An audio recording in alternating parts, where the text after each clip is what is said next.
السلام علیکم ورحمۃ اللہ وبرکاتہ۔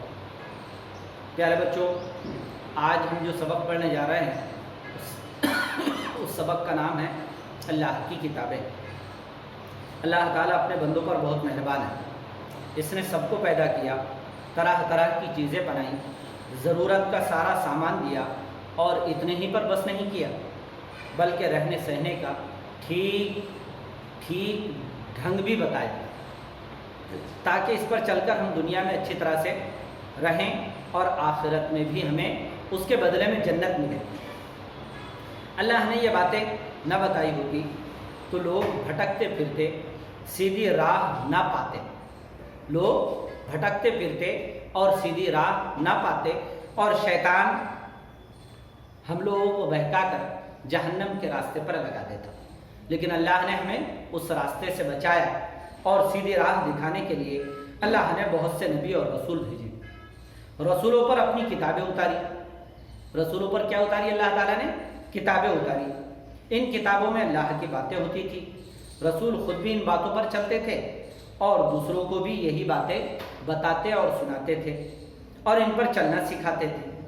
ہم مسلمانوں کا ایمان ہے کہ اللہ نے بہت سی کتابیں اتاری ہیں، چھوٹی بھی اور بڑی بھی۔ ان کتابوں کی ٹھیک گنتی تو اللہ ہی کو معلوم ہے، البتہ ان میں 4 کتابیں بہت مشہور ہیں۔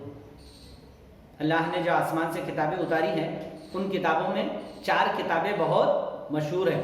آپ لوگوں نے سیکنڈ میں بھی پڑھا ہے، اب پھر ہم اسی کو تازہ کر رہے ہیں تاکہ ہماری معلومات پختہ ہو جائے۔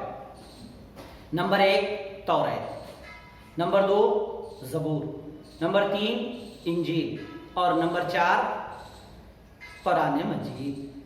آج ہم ان میں سے صرف 2 کتابوں کے بارے میں پڑھیں گے۔ نمبر 1 توریت۔ اللہ تعالیٰ نے یہ کتاب حضرت موسیٰ علیہ السلام پر اتاری۔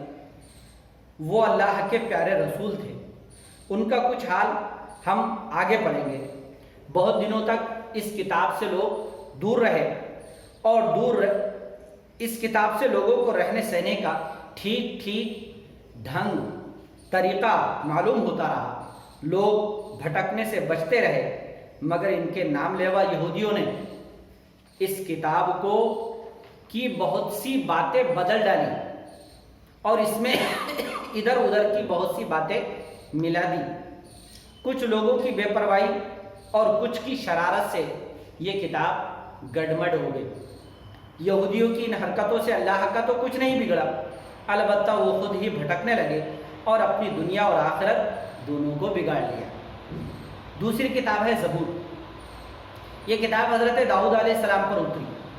یہودیوں نے اس کتاب کے ساتھ بھی وہی حرکت کی جو توریت کے ساتھ کر چکے تھے۔ آخر اس کتاب کا بھی کوئی اعتبار نہیں رہ گیا، یعنی اب یہ کتاب اس دنیا کے اندر ہے تو اپنی اصلی حالت میں نہیں ہے بلکہ بگڑی ہوئی حالت میں، اس لیے ہمیں ماننا تو ہے لیکن ان کی باتوں کو سچ نہیں جاننا ہے۔ یہی ہمارے نبی نے ہم کو سکھایا ہے۔ باقی 2 کتابوں کے سلسلے میں ہم اگلے پیریڈ میں پڑھیں گے انشاءاللہ۔ السلام علیکم ورحمۃ اللہ وبرکاتہ۔